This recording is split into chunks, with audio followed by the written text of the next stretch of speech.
আজ আমি বানাচ্ছি লাল শাক ভাজা। এই লাল শাক ভাজা কিন্তু খাওয়া হজম করতে খুবই সাহায্য করে আর চুলের গ্রোথ বাড়াতে সাহায্য করে। খুব সাধারণ একটা রেসিপি হলেও এর স্বাদ কিন্তু খুব একটা সুন্দর।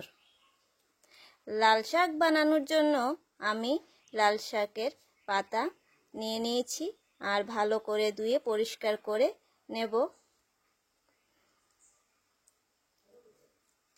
এবার আমি একটা কড়াইয়ে তেল দিয়ে তেলটা গরম হওয়ার পর মিষ্টি কুমড়ো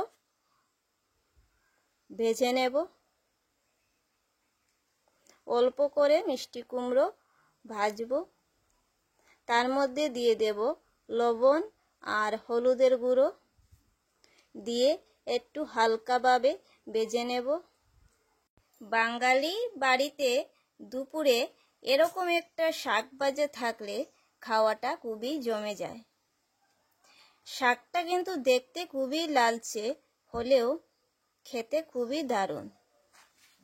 তাই চলুন বন্ধুরা, আমি শাকটা কিভাবে রান্না করি দেখতে থাকুন।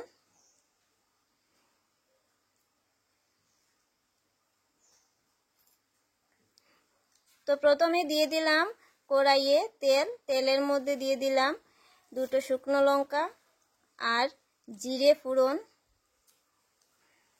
তারপর দিয়ে দিলাম পেঁয়াজ কুচি। আমি কিন্তু এই শাকটাতে রসুন ব্যবহার করছি না, আপনারা চাইলে রসুনও দিতে পারেন।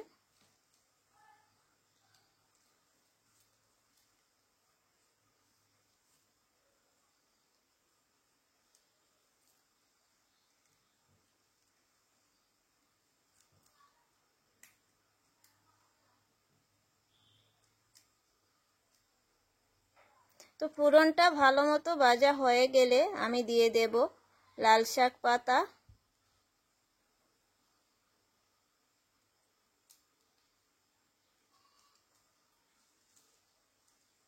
তো এবার দিয়ে দিলাম লাল শাক পাতা দিয়ে কিছুক্ষণের জন্য ঢেকে রাখবো। অল্প নুন দিয়ে ঢেকে রাখবো। যদিও লাল শাক পাতা থেকে কিছু অংশ জল বাইর হয়, তবুও কিন্তু শাকটা কিন্তু খুবই দারুণ। আর এইভাবে যদি লাল শাক ভাজা আপনারা করে একবার খান, যারা পছন্দ করেন না তারাও পছন্দ করবে।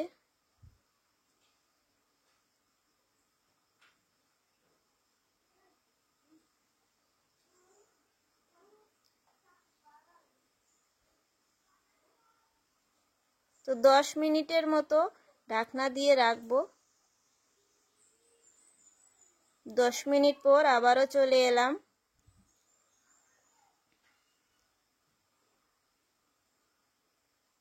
বেশ কিছুটা জল বেরিয়ে গেছে।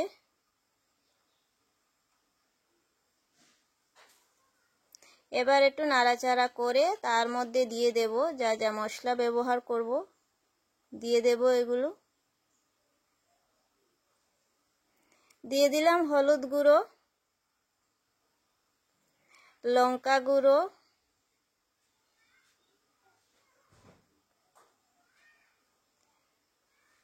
এবার মিষ্টি কুমড়োগুলো দিয়ে নাড়াচাড়া করে আবার কিছুক্ষণের মতো ঢেকে ঢেকে এই শাকটা আমি ফ্রাই করব।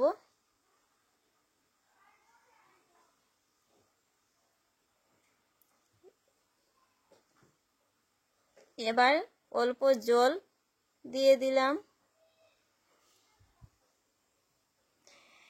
যেহেতু জল ব্যবহার করতে লাগে না এই লাল শাক ভাজায়, কিন্তু তবুও আমি জলটা কেন অ্যাড করলাম, মিষ্টি কুমড়ো রয়েছে তার জন্য আমি অল্প জল অ্যাড করলাম।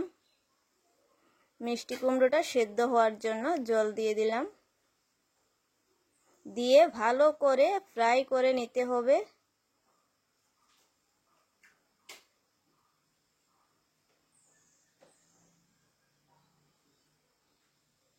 তো তো বন্ধুরা, বাড়িতে এইভাবে যদি লাল শাক থাকে তাহলে লাল শাক পাতা ভাজা খেয়ে দেখবেন, এইভাবে মিষ্টি কুমড়ো দিয়ে বানিয়ে খেয়ে দেখবেন।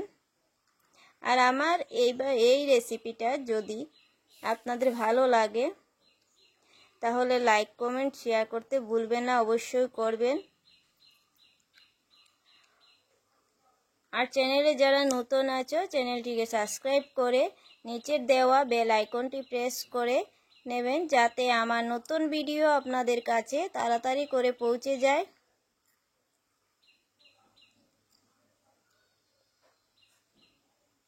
আর সব পুরনো বন্ধুদেরকে অনেক অনেক স্নেহ ভরা ভালোবাসা।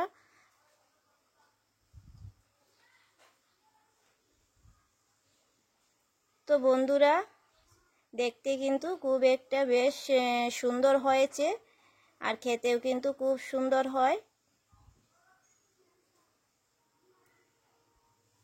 তো ভিডিওটি যদি ভালো লাগে তাহলে লাইক কমেন্ট শেয়ার করে দেবেন। আর চ্যানেলে নতুন হয়ে থাকলে চ্যানেলটি সাবস্ক্রাইব